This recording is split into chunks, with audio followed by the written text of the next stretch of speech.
So we'll give it like 2 minutes for people to join, then we can start.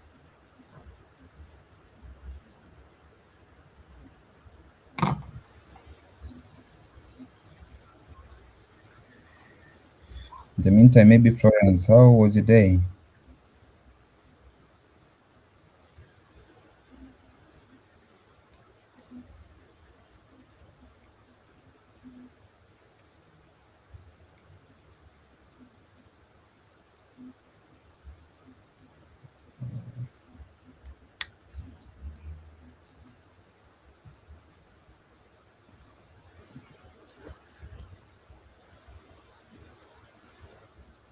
Florence, you can hear me?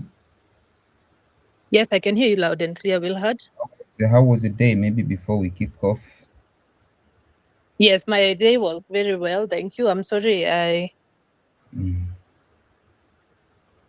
I seem to have an issue, and every time I try to fix the camera, it kind of drops the Mm. call. So please just allow So me to have this. Yeah, that's okay. but I'm very much with you. Yeah. That's beautiful. Okay. I think we can proceed. Sawa sawa. Think we're good to go. Mm. All right. Thank you everyone for joining us this evening, wherever you're joining from. Is it in whether it's evening, the morning, or in the day? Yeah, it's a beautiful day. So today we are having an interesting topic. We are going to be discussing SEO and digital visibility in 2026. So before we delve into the topic, allow me to introduce a bit about Digitech Today. So my name is Don. I'm the founder at Digitech Today, and at Digitech Today, our goal is to minimize the digital skill gap and empower everyone, even the marginalized, from from seasoned and small businesses to even medium-sized businesses with knowledge they need to thrive and scale using digital tools and knowledge. So at Digitech Today, conversations, we just strive to ensure that we uncover those latest marketing technologies and innovations. We we also learn as a community. We learn how to leverage advancements in the digital area for advancement and growth. And finally, we bring together communities that bridge the digital divide. That means there are people who are well versed with the skills and knowledge that some might not be um, uh, might not be already uh, known to. So that is the aim, vision, and what we do at Digitech Today. So today we are joined by a very interesting speaker, amazing. That's Florence Ngaru, and she'll be taking us through this conversation together with our moderator. Together with our moderator, who's Wamra Nyambura, and I know we are going to have an interesting session as we start and even to the end. So, ladies and gentlemen, allow me to introduce our moderator who will take us through the session. Wambra. Hi, my name is Wamra. I am a brand strategist. At the same time, I am also a realtor. I help brands build in this digital space where everyone is trying to scream for attention, and that is where I sit. Without talking so much, because our time has already gone, allow me to introduce our speaker to just tell us who she is and what she does. Hi, Wams. Thank you. Thank you so much. I hope you can hear me. Please nod if Yeah. you can. Loud I'm and having a Yeah. bit of technical trouble, but thank you so much. So, yes, my name is Florence Ngaru. I'm a journalist and marketing and communication strategist. I currently work mostly with digital marketing, especially SEO, content creation, and basically driving growth through digital marketing for brands. Okay. Thank you, Florence.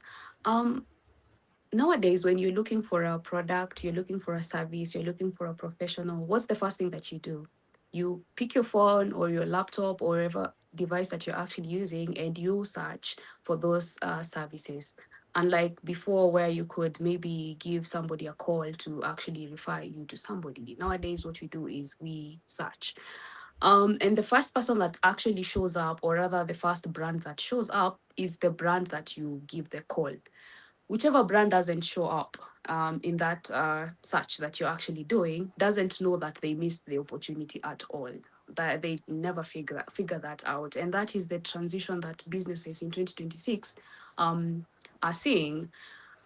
In the past, SEO used to be used to be a very important thing. SEO, backlinks, keywords, metadata. But in today's world, things have changed. We're moving to now content and platforms. Like, how do you actually show up? So, Florence, how has visibility changed in 2026?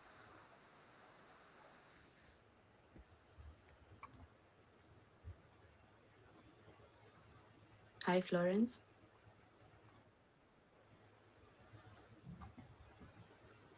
Hello. It just dropped.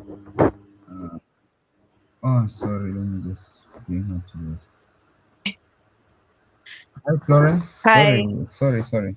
that's okay. Hi. Yes, I can hear you. Yes, so to answer the question, I feel like visibility has shifted more towards digital platforms as opposed to traditional media, because then visibility was majorly among the mass kind of broadcast, like, for example, television, if you wanted your products to get known, and also newspapers. So we've seen a major change with the visibility shifting to digital. And because of that, searchability has become paramount in terms of um, building your SEO. And now we've gone even to an advanced level where AI plays a very important role in that. So, what I would say is now for you to build visibility and trust with your customers, it's all about building the trust with even the AI and the generative engines so that they recommend your services and products. And yeah, I feel that's pretty much it. We've shifted more towards digital if you want to be seen, because whenever, as you've said, you want to do something, you just Google it.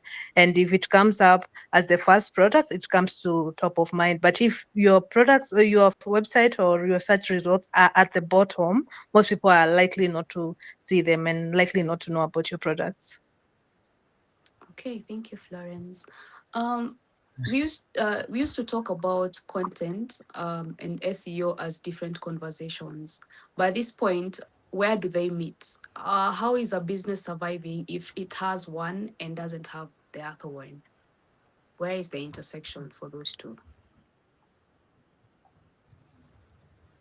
In my opinion, I'd say the intersection is trust, because SEO builds people knowing you and finding you. But the content also dictates the information that you put out there. So if you were to do content strategy without SEO, you would have some very nice content that you're putting out to your existing audience. But when you add SEO to your content optimization, then it means people are able to find you. So to me, I feel like both of them are pillars that support each other, because you can't have SEO without content, and content without SEO may not necessarily be optimized. So I think it means to build the trust and also authority and information on your products or services in such a way that whenever the people are trying to, search for the products or information about your organization, you are searchable and you have the right information that they require. Because SEO without content is just visible. It is not informative, it is not educational, and it is not the foundation of making a decision. Okay, you put it so nicely, and I've caught a word that you've talked about, optimizing. If then social media and digital platforms are where people are searching, then how do you optimize for these social media platforms? How is it different from the SEO that we used to have traditionally? How do you actually optimize? Yes, I think of course, as you know, with SEO you have to use the right keywords. And we have had some arguments sometimes with some of my peers in the digital marketing, some saying that you don't need SEO for social media because social media is not a search engine. But as you've said, you've seen people more searching even on Facebook if you want to find something like a chair, you're going to go and say, show me chairs in Nairobi, and then you're able to find them. So what you can do is keyword optimization. And also, with actually, I feel like AI has kind of gotten integrated into the social media platforms. So it picks also the images that you use. So when you use relevant images, it improves your searchability. And also you talk with authority and sometimes even have references like your website, which mirrors what you're talking about. So the landing page is better aligned. It's kind of like a backlink. So in my mind, I treat social media kind of like a backlink, so that whenever people are redirected after searching your results, matches whatever content is on your social media. So basically just making sure the keywords are aligned and you don't do keyword stuffing, and you do engaging content that has a lot of reaction, because I feel like that supports the pillar of SEO and it kind of lifts it up. If that's okay, I hope that makes sense. Okay, I think just to add something before maybe Omar takes up, I think you said something that sometimes you've had arguments with peers in terms of social media platforms being not needing a lot of optimization. But I'll agree with you that social media platforms nowadays actually are also search engines, the same way you used to. And actually, if you look at things right now, um, the digital marketing, the digital reports from last year, they were showing that most people were searching on TikTok more than they were searching on Google. So that means that you cannot ignore this fact that you need to make sure that the content you're publishing on your social media platforms is optimized.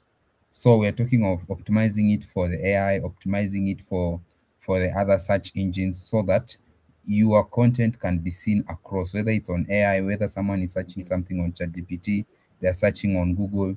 It's something that your content will not miss out.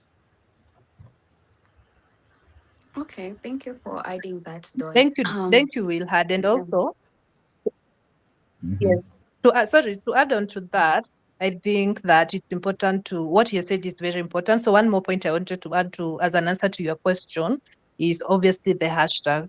Sometimes it's good. It's a bit of traditional SEO when you look at it, but it's good to also have relevant hashtags because they match to whatever, like you said in TikTok. If someone is searching for a fridge in Gara area and you have something like that written as a phrase in your, you know how keywords work. Sometimes they are keyword phrases, sometimes they're just keywords, negative, and all this. So if you have the right keywords, they're able to find you. So I would like to just demystify the myth that SEO only applies to search engines. No, it does not. It also applies to social media as well. Okay, and that is to actually say that everyone is looking for visibility with all these platforms. Then, is there, if somebody is just starting out, do they have to spread themselves out to actually fit in all these platforms, or where do they begin?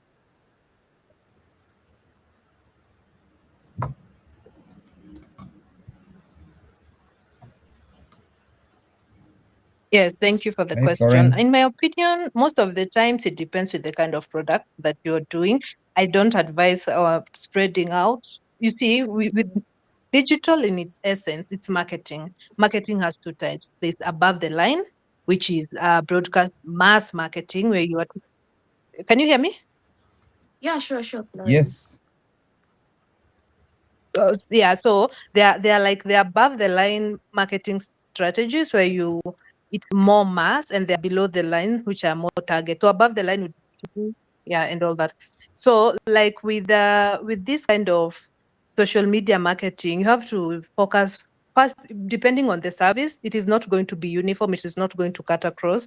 So if for us, like for example, the company I work at now does translation, we'll focus more on specific like LinkedIn. If someone is selling land, there may be good starting point to start on Facebook and a website. So it is not always that you have to spread yourself too thin, because then you're not going to have enough content to feed all these platforms. I hope that's okay. Yeah, that's actually true. It makes so much sense because depending on the service that you're actually selling, most people will find their target audience in LinkedIn, others will find their target audience on Instagram. So yeah, I get that. It depends. So now to just do a follow-up, do you believe that the boomers are on Facebook? So that's where depending on the product that if you're trying to achieve selling to them? Do you think that's where you should be going? Because I've had that argument.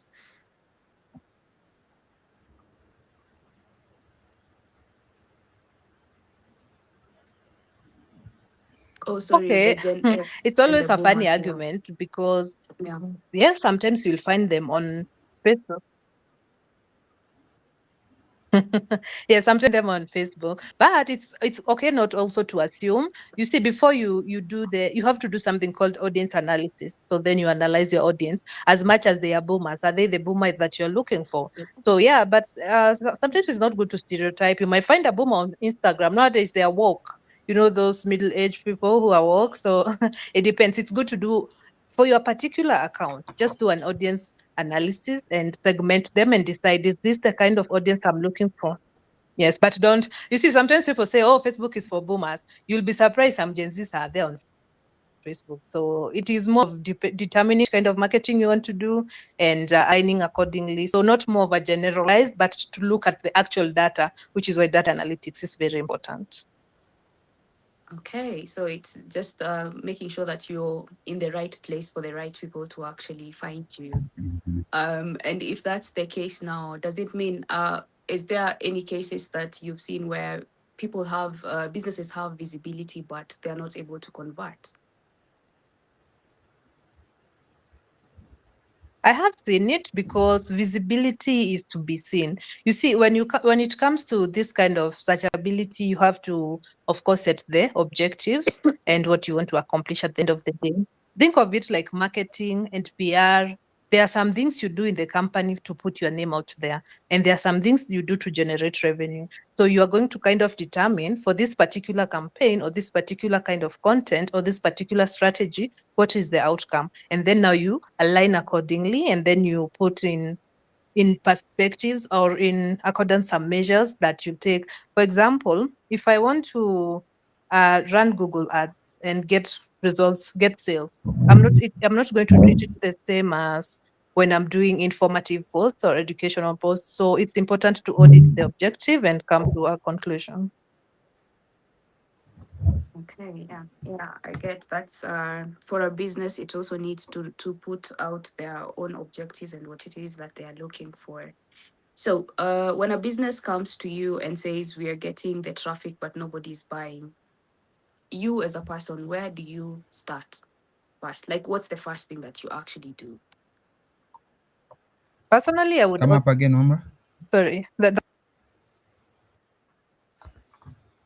Hello? No, I'm saying if a business comes to you and says we have so much traffic, but we are not seeing we're not there's nobody who's actually buying. Where do you start? What's the first step that you actually take? Well, I think that I first ascertain that we are getting visibility, but to the wrong audience. So it will depend on whatever we've been doing. Have you been doing Google Ads? Then you set a different demographic.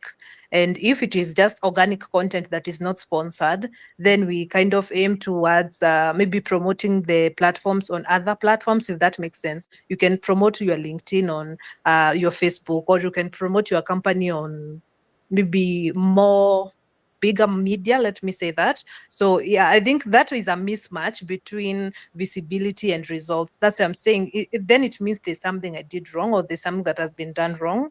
They are not in alignment with the correct audience. So it is time to redirect them, and that can be done through many ways. So we've had that issue, especially in translation. You will find that you'll run a campaign, and instead of going to people who need translation services, it goes to translators themselves. So then you're running Google Ads at an expense that is not bringing profit. So it is always good to audit the audience. That's why I say the analytics are important, because then you're able to look at, maybe you've had 70 views out of 70% of the views, and you're seeing there's no business at all. I think it's time to sit down and redirect and decide, okay, this is not bringing results. So we need to redirect the audience and find a new avenue, or maybe introduce a new audience entirely. Or maybe this audience is good for visibility, but they're not good for conversion. So at the end of the day, for business-minded people, conversion is our end game, I would believe. So it is always important to kind of put that into perspective. Unless Don has something else you'd like to add. I think just a second. Yes, you can hear me. Yeah, yeah, yeah. I think from what you've said, Florence, it's very, I mean, it's very adequate, and I'll echo the same. I mean, when it comes to whenever you see a market or a business saying that we are getting traffic, but you're not seeing conversions, there is something that is wrong somewhere, which needs a lot, which is mainly supposed to analyze your traffic, and that's why she mentioned something like you need, sometimes you're doing an ad, for example, you're looking for translators, there's people who can do you're looking for those who can do the services, but then it's going to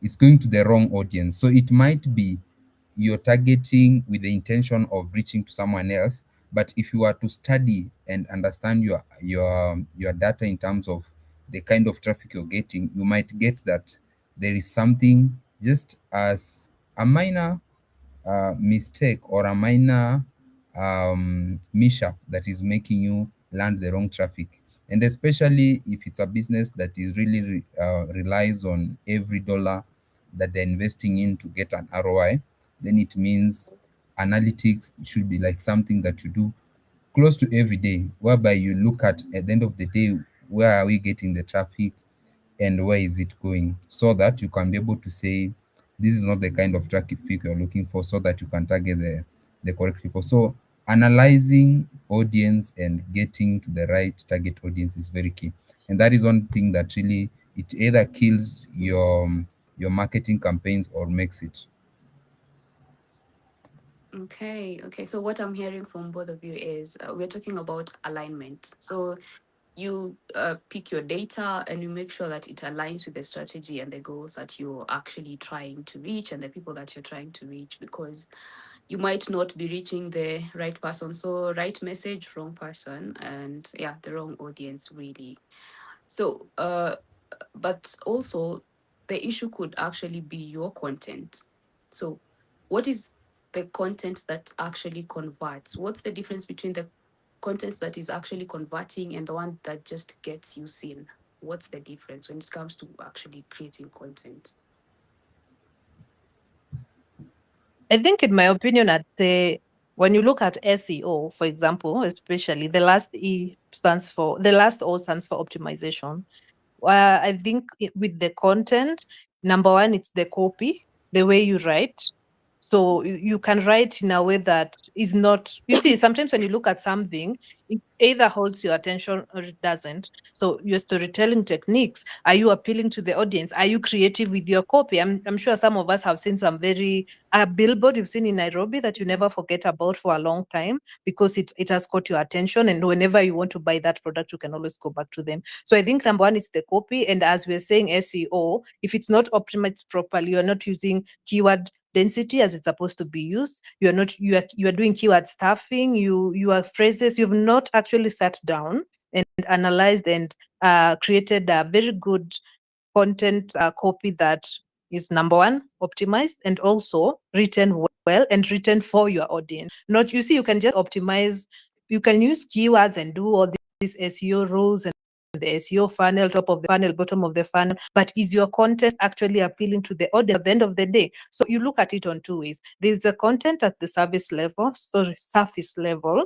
So, like, what are they going to read? And now there's the technicality behind it, which is the SEO, which means that you have the keywords, you have everything. But I think for me, sometimes it fails because of either of those two things. As you asked, where does SEO and content strategy meet? So that means that your copy will be attractive and creative, and also it will be optimized so it is able to be pushed to audience. Sometimes you do Google ads and they go to the bottom of the page and your boss asks you what the hell is going on. So you have to be very careful and really think it through. I think that would be my opinion on the matter.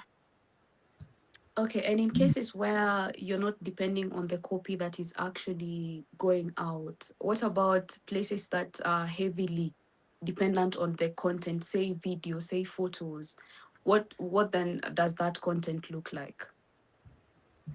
I think in that case, then you have to make sure if it's designs and images, they are very crisp and very, very sharp looking. You don't have pixelated content running, and especially for the videos.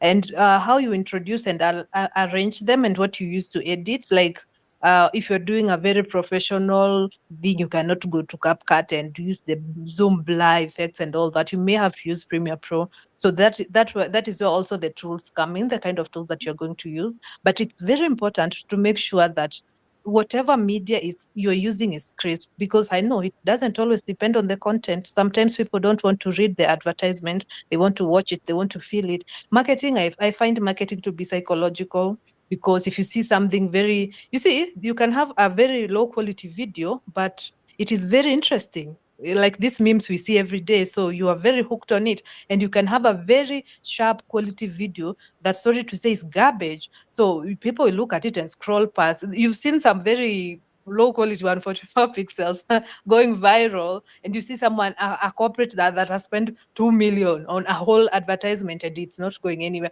Remember those ads? I was looking at one of those ads from Safaricom and Airtel Kitambo, and they used to roast, like Airtel used to roast Safaricom. So it was very creative. It goes into the creativity as well. I think you have to kind of coordinate all those things to make sure that you have good adverts. Not only the copy, not only the video. You can do the best you can. I'm not saying you should publish 144 pixels for all your videos, but make sure they're interesting. And even you when you look at it, you will think it's something that you can enjoy. So yeah, I hope that covers it. Yeah, it does. It does. It does. Thank you, Florence. Don't you want to say something? I wanted to say something on in terms of content that converts. I feel like these are really pain point for many, and as Florence has said, um,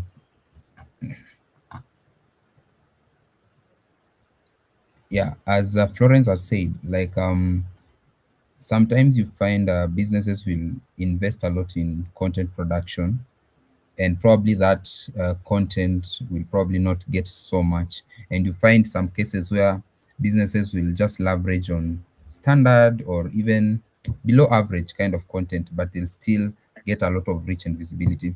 But for me, for content that converts, one thing that most marketers and businesses forget is that whatever content you're doing, you're not just doing it so that you can fill the pages, so that you can, it's not a routine, it's business. You're doing it for a purpose so that you can get returns on these investments that you're giving in, you're putting in. So your content should and must always have a CTA. So you're doing this content, but then what do you want your audience to do? You don't need to leave them wondering, so what next? Or then you've given them a nice hook, some good video there, but then after that, they don't know what next. And you cannot be in business of just entertaining people or using gimmicks that have no intention. So intentionality has to come out very clearly. And then consistency. If you come up and today you put out a nice video and then you disappear for 3 weeks, it's going to be very hard, even if your content might have started generating traffic that will convert, but lack of consistency is going to push them away. And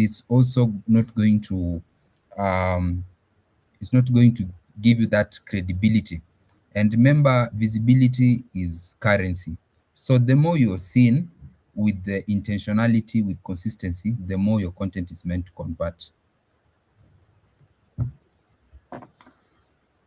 Okay, I wanted to ask a follow-up question because as Florence was giving examples of how sometimes the videos are very poor quality, but you stop and watch and you watch fully the whole video.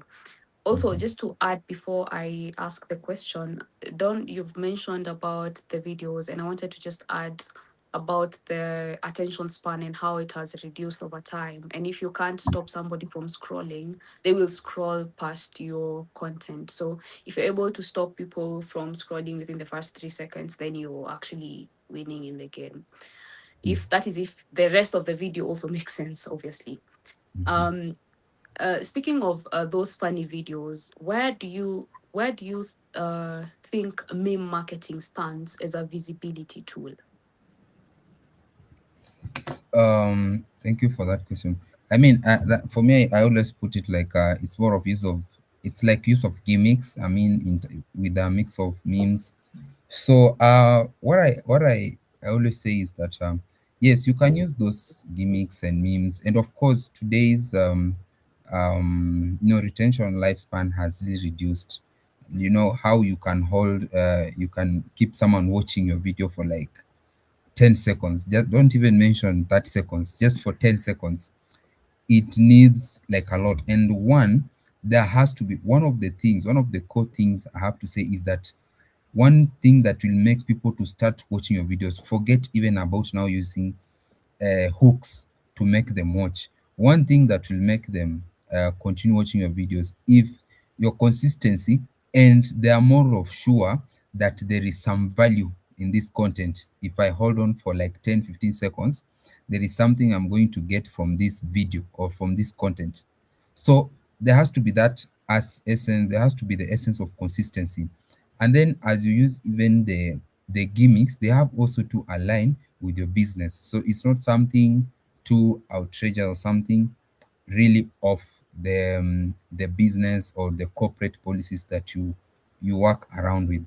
And as you say, as you know, like the lifespan has really reduced. Even the time people watch video is because um the short form videos, the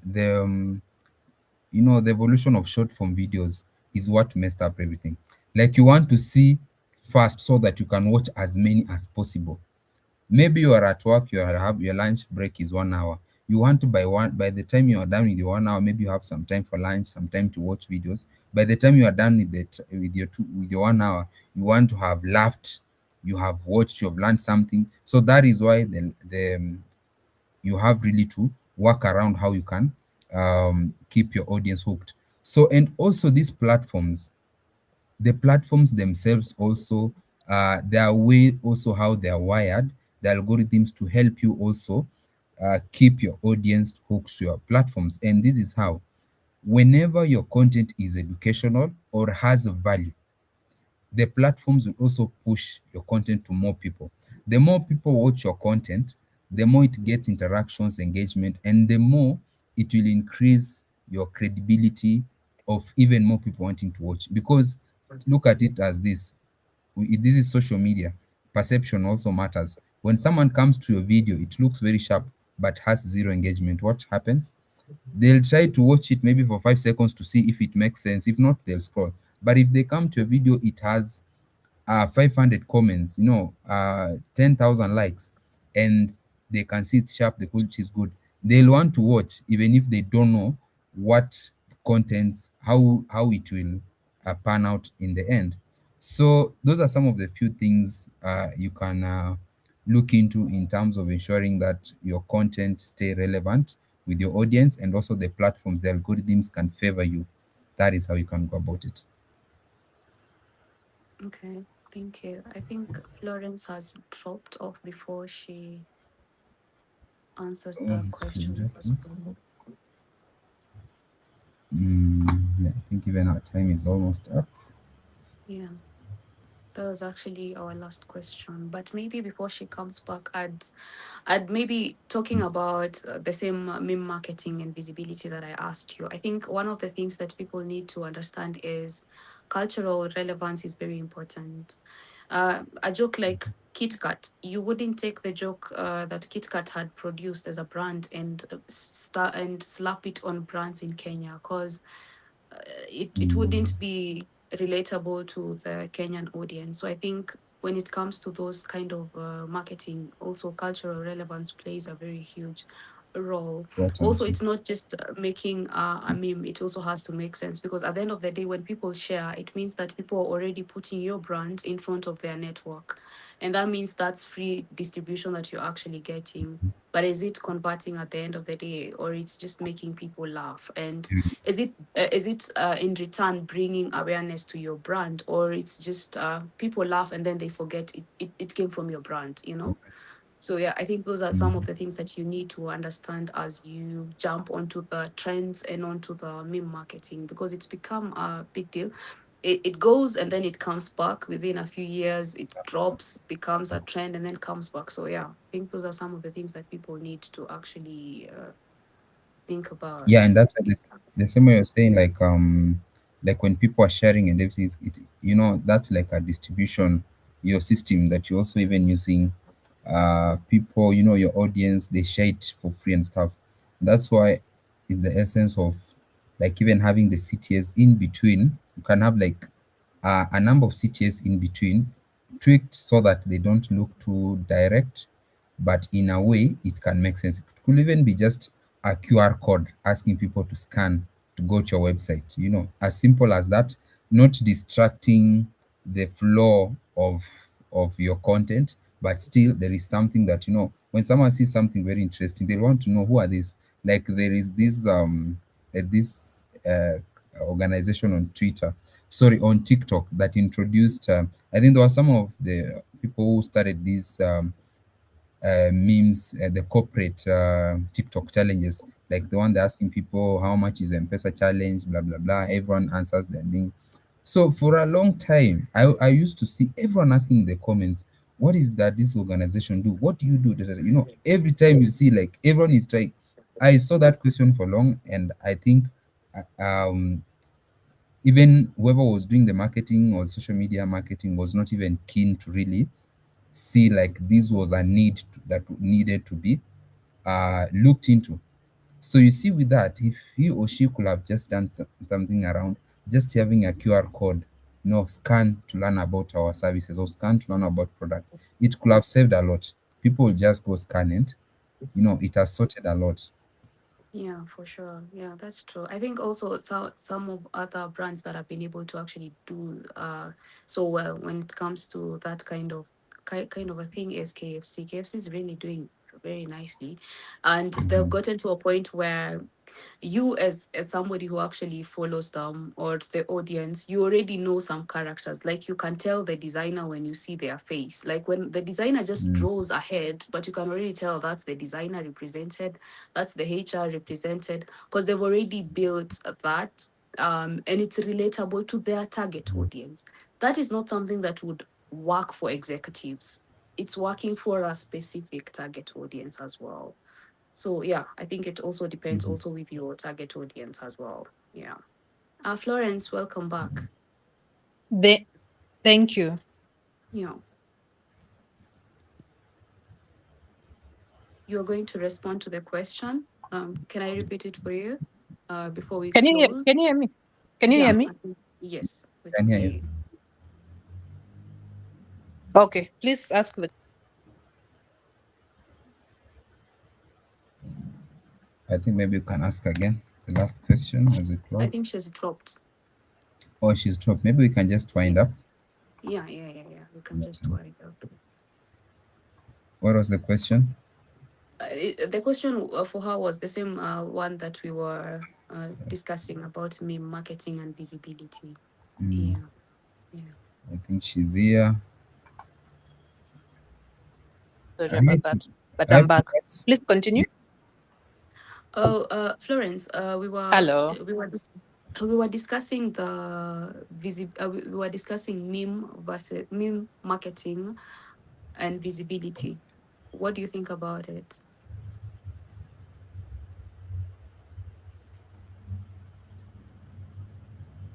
hi Florence. Let me tell you something that you may not. Can you hear me? Yeah, Yes, yeah, I can. Can you? Yes, yes, we can Florence. hear you. Yeah. So this is something that may be a bit controversial. Find it a bit. I find it a bit tacky. So to you use in your marketing, it's okay. But if Mhm. you use memes all the time, it is a problem. So yeah, I think you can incorporate it to some degree, but also it depends. With someone like me who does very niche marketing for maybe international translation, which is a very serious thing, you don't have that margin to maybe do memes. I've tried to float it the idea, but it did not turn out well. So it also depends. It's good to look at your industry peers and see if that's something that has been attempted maybe in Kenya or at an international level. But for the most part, I can use them to break monotony, but hopping on trends and maybe making memes, I don't know. To me, it always doesn't sit right with me. Make memes for Instagram stories, make memes for breaking monotony, but meme marketing, I see it with political. Mm.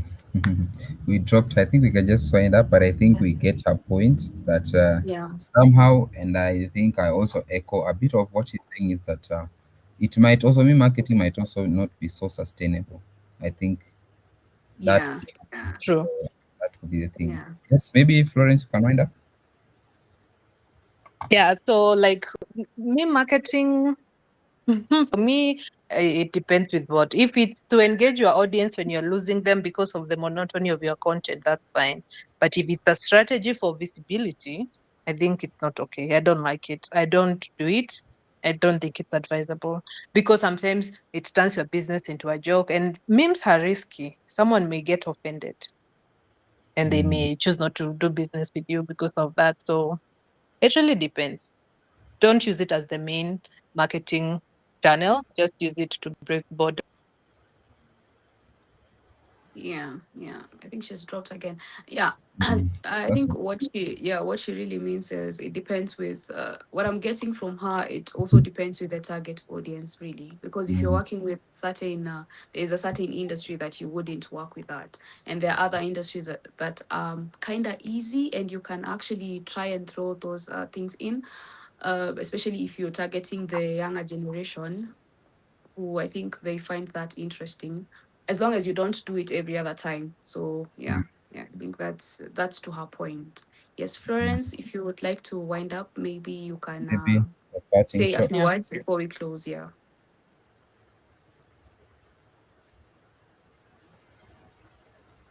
Yes, Florence.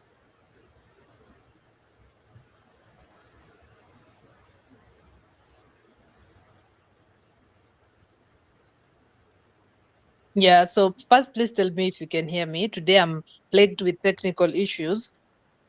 Yes, yes, Yeah. you are clear. Thank you. Can you hear me? Yes, Yes, yes. yes, we can hear you. Okay. So to wind up, I'd say that yes. So to wind up, I'd say that there are a lot of strategies when it comes to visibility, and it is not cut. It does not cut across the board. So you're going to kind of cherry pick the ones that fit your business. And at the end of the day, as a business person, you want to get the visibility that drives results. So it is always important to be very clever and very intentional, as Don said, with your approach, so that you don't end up wasting a lot of time on things that are not going to give you results. Yes. So I think it depends. It is really important to always.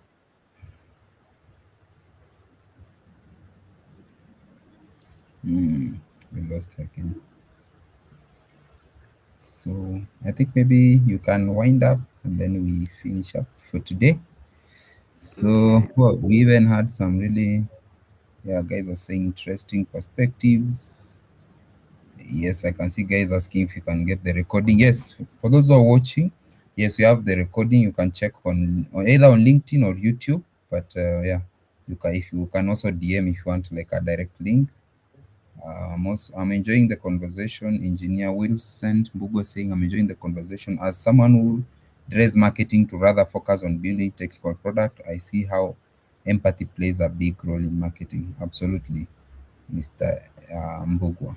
So yeah, that's it. I think some of the questions we've touched base while we were still doing the conversation, and so I think we can just wind up.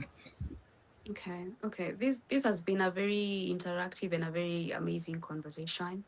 I don't think we've had such an interactive session so far.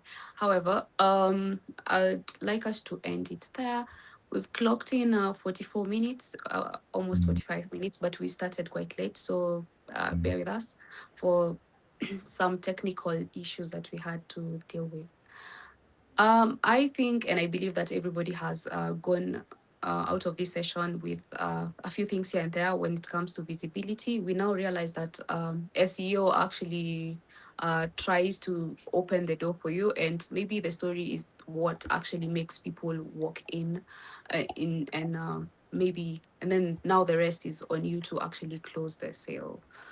Other than that, I want to say thank you so much for joining us tonight. Until next Thursday. Bye.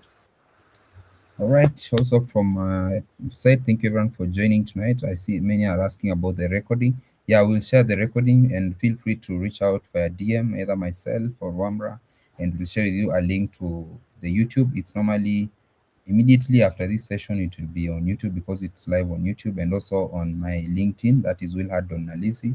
You can also find it under the events page, and you can feel free to watch also other previous ones. They're still under events page on my profile on LinkedIn. So thank you so much everyone for joining tonight. Remember, at Digitech today, we aim to ensure that we bridge that digital skills gap between for young entrepreneurs, young professionals, and budding minds who are really interested in learning one or two things, especially when it comes to digital transformation. So, with that, I believe we had one of the most beautiful